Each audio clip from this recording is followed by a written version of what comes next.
Media sosial kembali dihebohkan dengan beredarnya sebuah video yang memperlihatkan momen menegangkan antara seorang istri sah yang diketahui berprofesi sebagai polisi wanita atau polwan dengan suaminya dan seorang wanita lain yang disebut sebagai pelakor.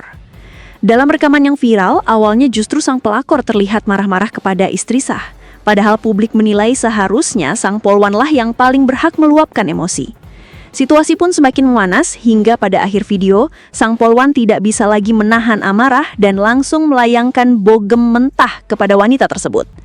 Belum diketahui secara pasti kapan dan di mana peristiwa itu terjadi. Namun potongan video tersebut langsung menyita perhatian warganet. Banyak komentar pedas diarahkan kepada sang pelakor, sementara dukungan penuh diberikan untuk sang polwan yang dinilai masih cukup sabar meski harus menghadapi kenyataan pahit.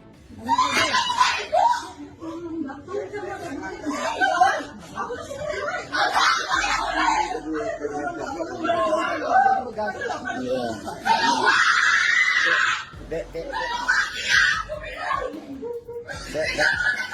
Yang itu.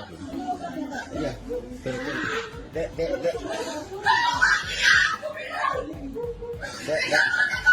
Yang itu. Iya.